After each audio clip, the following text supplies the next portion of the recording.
بسم الله الرحمن الرحيم ثم توليتم من بعد ذلك فلولا فضل الله عليكم ورحمته لكنتم من الخاسرين রব্বুল আলামিন বলেন যে তোমরা যখন এরপরে মুখ ফিরাই নিলে, তোমরা যখন পৃষ্ঠ প্রদর্শন করলে, তখন এই ঘটনার পরে সেই ঘটনাটাকে আমরা পূর্বের যে আয়াত আমরা দিন তেলাওয়াত করেছিলাম 63 নম্বর আয়াত, যেখানে আল্লাহ তাআলা বললেন যে আমি তোমাদের কাছ থেকে ওয়াদা নিয়েছিলাম যে তোমরা শক্তভাবে আমার কিতাবকে আঁকড়ে ধরে থাকবে এবং এই কিতাবকে সবসময় স্মরণ রাখবে। এই কিতাবের স্মরণ কখনো ভুলে যাবে না, এই কিতাবের আদেশগুলো কখনো ভুলে যাবে না।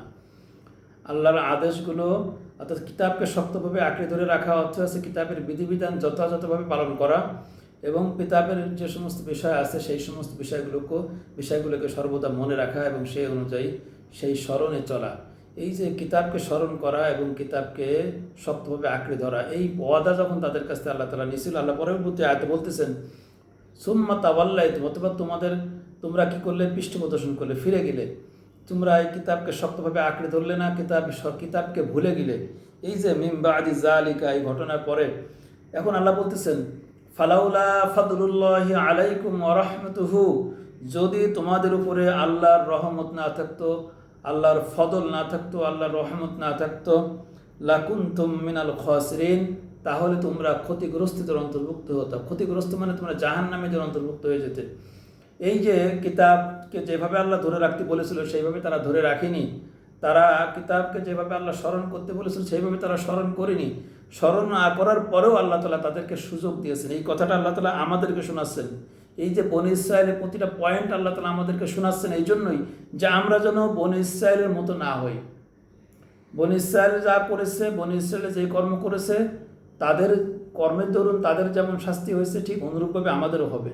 তো এইখানে একটা কথা আল্লাহ তাআলা আমাদের জন্য আশার বাণী শোনাইছেন, সেটা সেই আল্লাহ তাআলার কিতাব আমাদের সামনে আছে, কিন্তু আমরা অনেক সময় এই কিতাবকে আমরা পৃষ্ঠ প্রদর্শন করি। কিতাবের অনেক আইন, অনেক নিয়ম আমরা জানার পরও মানি না, আমরা চলে যাই, আমরা ভুল করি, আমরা কিতাবের স্মরণ ভুলে যাই আমরা ইচ্ছে মতো অনেক অন্যায় কাজ করে ফেলি।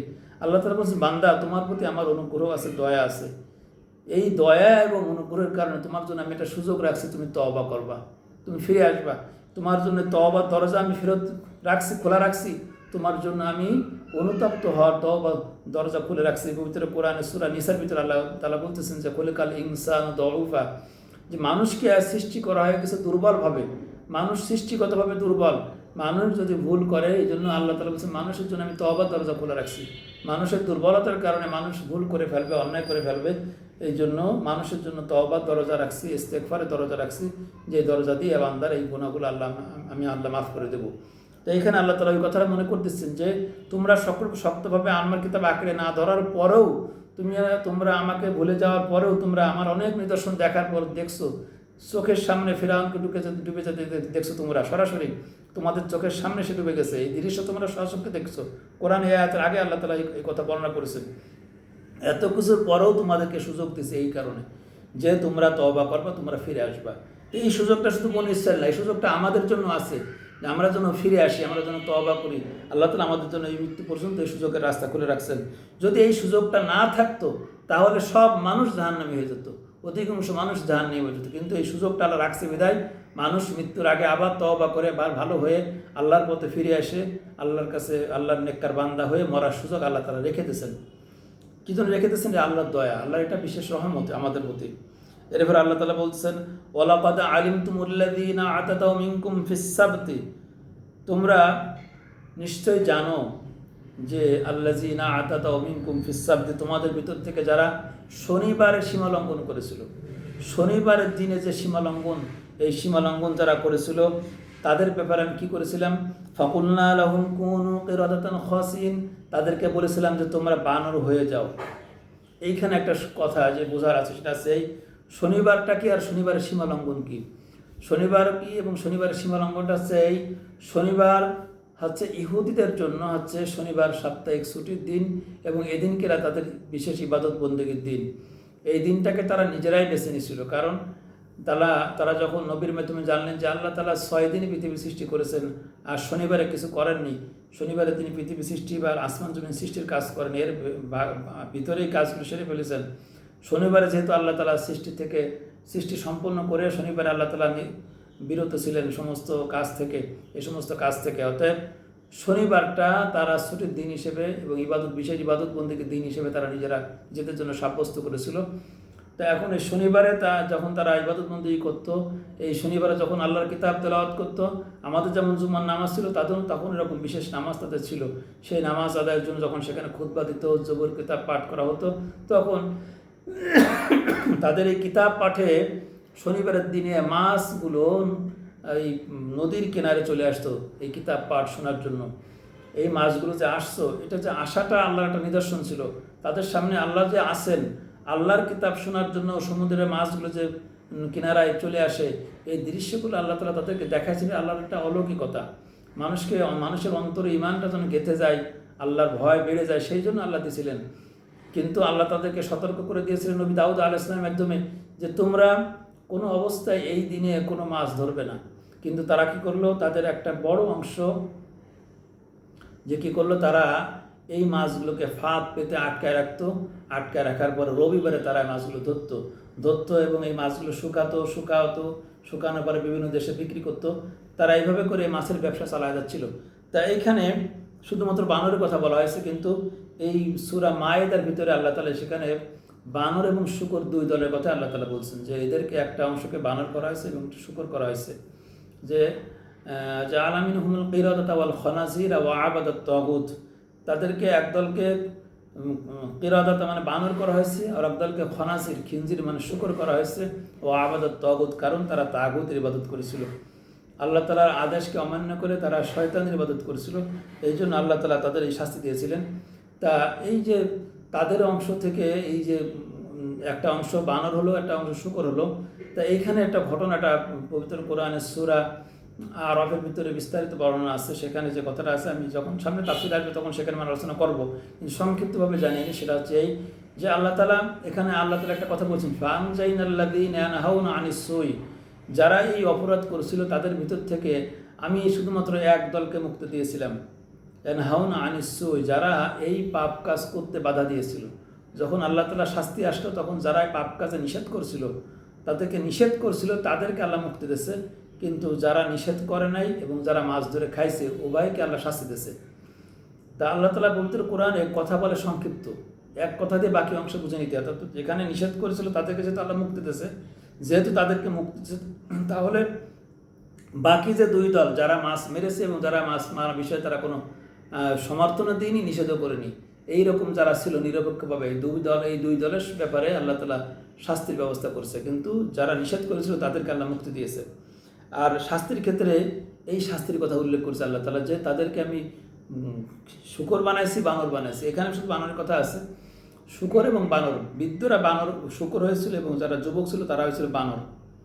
আল্লাহ তাআলা বলতেছেন, এটা আমি কেন করলাম? ফাজআলনাহা নাকালাল লিমা বাইনা ইয়াদাইহা ওয়া মা খালফাহা, আমি এই দৃষ্টান্ত এই জন্য করলাম যে এটা যেন তাদের জন্য উপদেশ হয়, এই শাস্তি যেন তাদের জন্য উপদেশ হয়, যারা সামনে আছে, যারা তাদের সমসাময়িক যারা ছিল তাদের জন্য উপদেশ হয়, এবং পরবর্তী যারা পৃথিবীতে আসবে তাদের জন্য একটা উপদেশ হয়। এই উপদেশের কথা আল্লাহ তাআলা বলেই বলতেছেন যে দৃষ্টান্ত হিসেবে আমি রাখলাম, কিন্তু এই দৃষ্টান্ত সবাই গ্রহণ করবে না। ওয়ামাউইযাতাল লিল মুত্তাকিন, এই মুত্তাকি যারা তারা এখান থেকে উপদেশ গ্রহণ করবে। শুধুমাত্র মুত্তাকি যারা তারা উপদেশ গ্রহণ করবে, বাদবাকি লোকেরা উপদেশ গ্রহণ করবে না। কিন্তু উপদেশ গ্রহণ না করলেও আল্লাহ তাআলা তাদের সামনে একটা দৃষ্টান্ত রেখে দিয়েছেন, যাতে করে তারা ভবিষ্যতে না বলতে পারে। এরপর আল্লাহ তাআলা বলতেছেন, ওয়াইজ ক্বালা মূসা লিকওমিহি ইন্নাল্লাহা ইয়া'মুরুকুম আন তাযবাহু বাকরা, স্মরণ করুন হে রাসূল সেই সময়ের কথা যখন মূসা আলাইহিস সালাম তার জাতির লোকদেরকে বললেন যে আল্লাহ তাআলা আদেশ দিয়েছেন তোমরা একটা গাভী জবাই করো। তখন তারা বলল, ক্বালু আতাত্তাখিযুনা হুজুয়া, হে মূসা তুমি কি আমাদের সাথে তামাশা করতেছো? তখন মূসা আলাইহিস সালাম বললেন, ক্বালা আউযু বিল্লাহ আন আকুনা মিনাল জাহিলিন, আমি জাহেল হওয়া থেকে আল্লাহর কাছে আশ্রয় চাচ্ছি। অর্থাৎ তর্ক তামাশা করা, খেল তামাশা করা, এগুলো কোনো জাহেলদের কাজ, এগুলো কোনো বুদ্ধিমানের কাজ না। আল্লাহ তাআলার পয়গম্বর মূসা আলাইহিস সালাম বলেন যে আন আকুনা মিনাল জাহিলিন, আমি এরকম জাহেল হওয়া থেকে আল্লাহর কাছে আশ্রয় প্রার্থনা করতেছি। সূরা বাকারার সবাই বলেন যে শুধুমাত্র সূরা বাকারার এই যে বাকারা গাভী, এই গাভীর ঘটনা করে কেন্দ্র করে সূরা বাকারার নাম গাভী রাখা হয়েছে, কিন্তু এটা একটু ভুল আছে। সেটা সেই সূরা বাকারার মূল পয়েন্ট কিন্তু এই গাভী, এটাও যেমন ঠিক, কিন্তু এর আগের যে পয়েন্টটা সেটা আমরা অনেকে ভুলে যাই। সেটা হচ্ছে সূরা বাকারায় এই গাভীর আলোচনার আগে আর একটা গাভীর আলোচনা আছে।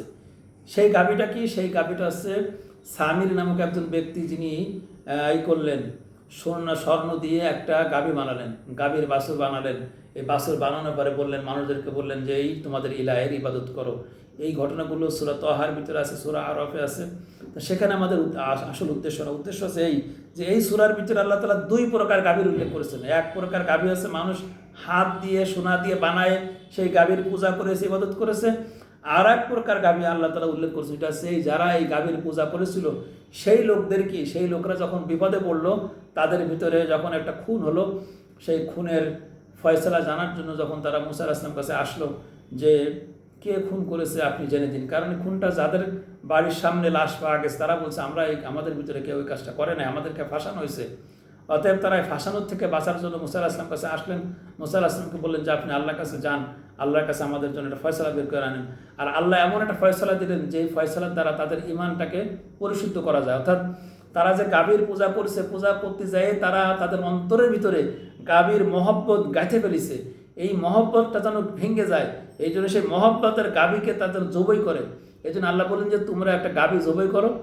জবাই করে আল্লাহ তাআলা আদেশ দিলেন যে জবাই করার মাধ্যমে তোমার সমস্যার সমাধান হবে। যাতে করে গাভী জবাই করার মাধ্যমে গাভীর প্রতি তাদের যে ভক্তি, শ্রদ্ধা, ভালোবাসা উঠছিল, এটা যেন ধ্বংস হয়ে যায়। এটা ছিল আল্লাহর উদ্দেশ্য।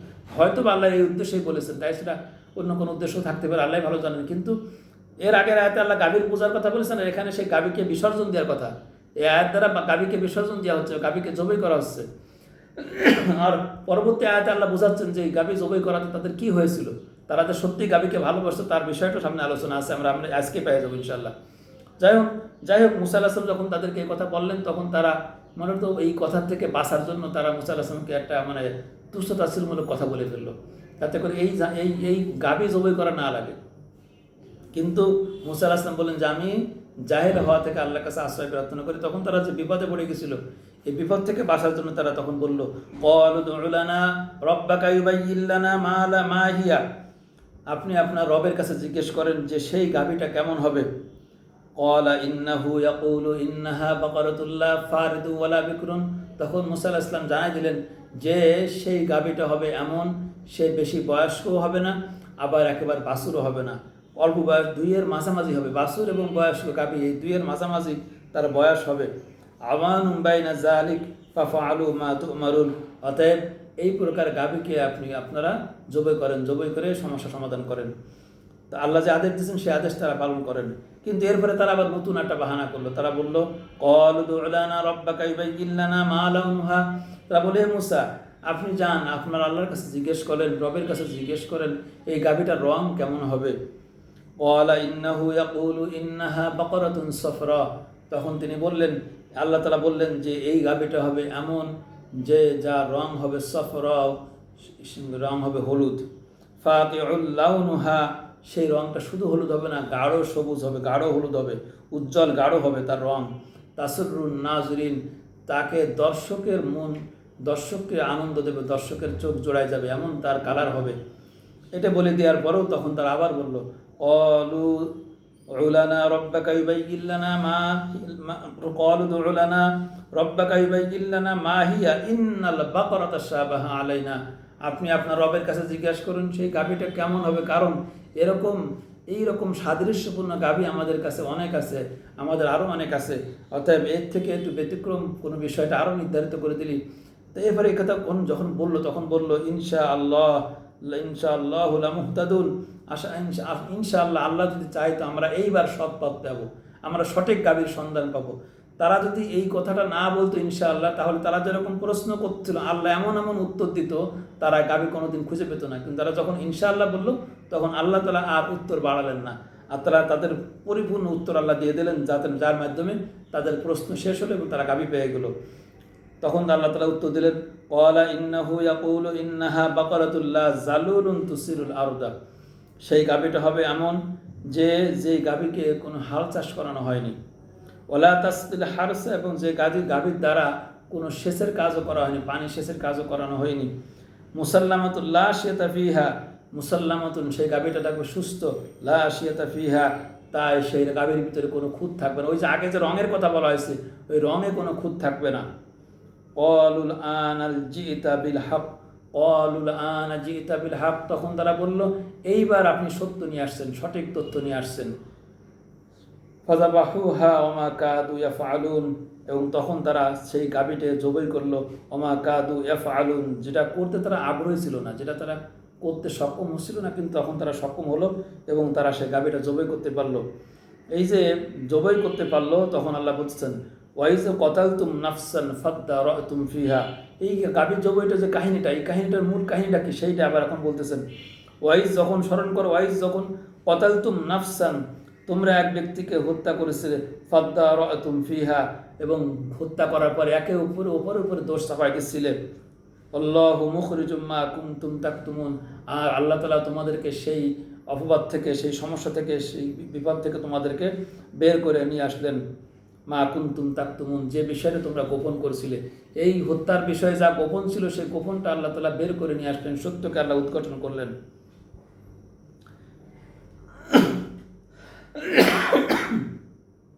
এরপর আল্লাহ তাআলা বলতেছেন ফাকুলনা দ্রিবুহু, অতএব আমি তাদেরকে বললাম ফাকুলনা দ্রিবুহু বিবাদিহা, ওই গাভীর একটা অংশ দিয়ে ওই মৃত ব্যক্তির গায়ে আঘাত করো, স্পর্শ করো। কাযালিকা ইউহয়িল্লাহুল মাউতা ওয়া ইউরীকুম আয়াতিহি লাআল্লাকুম তা'কিলুন, আল্লাহ তাআলা বলছেন এইভাবেই আমি কোনো মৃতকে জীবিত করি। মৃতকে জীবিত করা এটা শুধুমাত্র আমার একটা আদেশেই হয়, এটার জন্য কিছুই লাগে না, আমি আদেশ দেবো মৃত জীবিত হয়ে যাবে। এই যে আল্লাহ তাআলার একটা আদেশ, আল্লাহর একটা কথা মান্য করার মাধ্যমেই সেই মৃত ব্যক্তি জীবিত হলো, জীবিত হয়ে তার হত্যাকারীর নাম বলে দিল, নাম বলে দেওয়ার পর সে মারা গেল।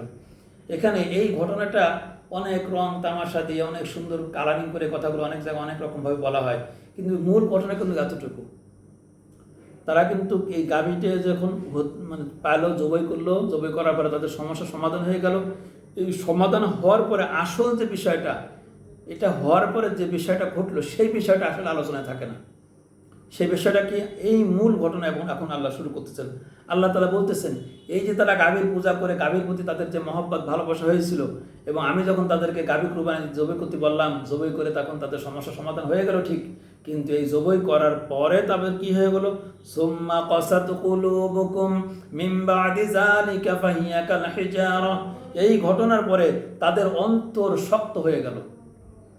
সুম্মা কাসাত, অতঃপর এই ঘটনার পরে, মিন বাদি যালিকা মানে এই ঘটনার পরে তাদের অন্তরটা শক্ত হয়ে গেল। মিন বাদি যালিকা, কেমন শক্ত হলো, আল্লাহ তাআলা বলেন ফাহিয়া কাল হিজারা, তাদের অন্তরটা পাথরের মতো শক্ত হয়ে গেল। আও আসাদ্দু কসওয়া, অথবা তার থেকেও, পাথরের থেকেও বেশি তাদের অন্তর শক্ত হয়ে গেল এই ঘটনার পরে। কারণ তারা ওই গাভীর পূজা করছিল, এখন সেই তাদের ভালোবাসার যে ভিতরে যে গাভীর প্রতি যে ভালোবাসা ছিল, সেই ভালোবাসার গাভীটাকে তারা জবাই করলো, জবাই করাতে তাদের অন্তর আরও সিলমোহর মারা হয়ে গেল, তাদের অন্তর আরও শক্ত হয়ে গেল। এই ঘটনার পরে তারা অনেক কষ্ট পেল অন্তরে, তাদের যাকে ভালোবাসতো তাকে তারা জবাই করছে, এখন তাদের অন্তরটা আরও কষ্ট পেল, কষ্ট পেয়ে কঠিন হয়ে গেল। কঠিন হলো কেমন কঠিন, পাথরের মতো কঠিন। আল্লাহ বলছেন না না, পাথর না, পাথর থেকেও বেশি কঠিন হয়ে গেল। এটা বলে আল্লাহ তাআলা বলতেছেন ওয়া ইন্না মিনাল হিজারাতি লামা ইয়াতাফাজ্জারু মিনহুল আনহার, আর এমন তো অনেক পাথর আছে যেই পাথর থেকে পানি বের হয়, ঝর্ণা বের হয়। ওয়া ইন্না মিনহা লামা ইয়াশাক্কাকু ফায়াখরুজু মিনহুল মা, আর এমন এমন অনেক পাথর আছে যেই পাথরগুলো ফেটে যায়, ফায়াখরুজু মিনহুল মা, তার থেকে পানি বের হয়, এমন পাথর তো আছে। ওয়া ইন্না মিনহা লামা ইয়াহবিতু মিন খাশিয়াতিল্লাহ, আর এমন এমন পাথর আছে যে পাথরগুলো আল্লাহর ভয়ে খসে খসে পড়ে, আল্লাহর ভয়ে সে পড়ে যায়। আমাল্লাহু বিগাফিলিন আম্মা তা'মালুন, এবং তারা যেই সমস্ত অপরাধ করছিলেন, আল্লাহ সেই সমস্ত অপরাধ সম্পর্কে বেখবর ছিলেন না। আমাল্লাহু বিগাফিলিন আম্মা তা'মালুন, তারা যা করতেছিল, তোমরা যা করতেছিলে, তোমাদের কর্ম সম্পর্কে আল্লাহ বেখবর ছিলেন না, আল্লাহ সব জানতেন। মূল বিষয়টা কি কি তারা করতেছিল, সেটা হচ্ছে এই যে তারা তাদের অন্তরের ভিতরে গাভীর ভালোবাসা লালন করছিল, গাভীকে তারা দেবতা বানায় ফেলেছিল, উপাস্য বানায় ফেলেছিল। যেমনভাবে এই গাভীর উপাসনা কিন্তু অনেক অনেক আগে থেকে চলতেছে, বনী ইসরাঈল শুরু করেছে, এখনও পৃথিবীতে বিভিন্ন ধর্মের মানুষেরা তারা গাভীর পূজা করে, গাভীকে তারা খুব সম্মান শ্রদ্ধা করে, গাভীকে জবাই করতে দিতে চায় না, গাভীকে কুরবানি করতে দিতে চায় না। এই যে গাভীর প্রতি একটা বিশেষ ভালোবাসা আছে যেই শ্রেণীর লোকেদের, এই শ্রেণী লোকেরা এরাও এক প্রকার বনী ইসরায়েলের মতো। বনী ইসরায়েলদের একই সমস্যা ছিল, তারা গাভীর ভালোবাসার কারণে সেই ভালোবাসার গাভীকে জবাই করে দেওয়ার পরে তাদের অন্তর কঠিন হয়ে গেল। অন্তর কঠিন হয়ে যায় তাদের অন্তর থেকে, আল্লাহ বলছেন যে এমন তো পাথর ছিল যে পাথর থেকে পানি বের হয়, কিন্তু এদের অন্তর কঠিন হয়ে যাওয়ার কারণে এদের অন্তর থেকে, এদের চোখ থেকে আর পানি বের হয়নি। আল্লাহর ভয়ে তারা আর তাদের চোখ থেকে পানি বের হয়নি, তারা আল্লাহর ভয়ে কাছামাছি হয়নি। এখান থেকে এই আয়াত থেকে আমরা একটা সুন্দর কথা শিখতে পারি, সেটা হচ্ছে এই যে মূলত মুনাফিক যে সমস্ত মানুষ হয়ে যায়, যারা ইমানদের ভিতর থাকার পরেও যাদের অন্তরে মুনাফিকে ঢুকে যায়, এই সমস্ত ব্যক্তিদের অন্তরগুলো আল্লাহ তাআলা শক্ত করে দেন। অন্তর এমন শক্ত হয়ে যায় যে তাদের আল্লাহর ভয় থাকে না। তাদের ভিতরে আল্লাহর ভয়ে মানুষের ভিতরে দুইটা রকম এখানে আল্লাহ তাআলা উল্লেখ করেছেন। মানুষের ভিতরে দুইটা বিষয় আল্লাহর ভয় দেখা দেবে। একটা হচ্ছে এই হয় তার আল্লাহর ভয়ে তার নিজের অপরাধের কথা স্মরণ হয়ে তার চোখ থেকে পানি বের হবে। আল্লাহ তাআলা এখানে বলে দিলেন যে পাথর থেকেও পানি বের হয়। তার মানে কি, এখানে যে মানুষগুলোর ভিতরে ঈমান আছে তাদের ভিতরে জাহান্নামের ভয়ে, আল্লাহর ভয়ে তাদের অন্তর থেকে কষ্ট হবে, অন্তরে ভয় হবে, ভয়ের থেকে তাদের চোখ থেকে পানি বের হবে। আর একটা হচ্ছে এই লামা ইয়াহবিতু মিন খাশিয়াতিল্লাহ, কিছু পাথর আছে এমন যেগুলো খসে খসে পড়ে, পানি বের হয় না, কিন্তু সে নিজে নিজে কেমন হয়ে যায়। তা এরকমের যাদের পানি বের হয় না, আর একটা হতে পারে, সেটা হচ্ছে এই যে তাদের আল্লাহর আয়াত শোনার পরে, আল্লাহর আযাবের কথা শোনার পরে তাদের চোখে পানি যদিও না আসে, কিন্তু তাদের গাটা কেমন হয়ে যায়, তারা নিজের নিয়ন্ত্রণ হারাই ফেলে, তাদের ভিতরে কেমন যেন খারাপ লাগে। এই দুইটার কোনোটাই তার ভিতরে থাকে না। আল্লাহর আয়াত শোনার পরে, জাহান্নামের কথা শোনার পরে এই সমস্ত মানুষগুলো মুনাফিকের কাতারে চলে গেছে, এদের অন্তর শক্ত হয়ে গেছে, এদের অন্তরে আর কোনোদিন হেদায়েত ঢুকবে না। আর এদের অন্তরে শক্তের কারণে আল্লাহ তাআলা এরা যখন মারা যাবে তখন এরা কাফের অবস্থায় মারা যাবে। আসুন আল্লাহ তাআলা আমাদের অন্তরটাকে নরম করার তৌফিক দান করুক। আল্লাহ তাআলা আমাদের প্রত্যেকের অন্তরকে নরম করে দিক, প্রত্যেকের অন্তরকে হিদায়াতের জন্য মুক্ত করে দিক। পবিত্র কোরআনে সূরা আনআম একটা আয়াত আছে, আফামান শারাহাল্লাহু ফামাই ইউরিদিল্লাহু আইয়াহদিয়াহু, আল্লাহ যাকে চান হিদায়াত দিতে, ইয়াশরাহ সাদরাহু লিল ইসলাম, তার অন্তরটাকে আল্লাহ তাআলা খুলে দেন।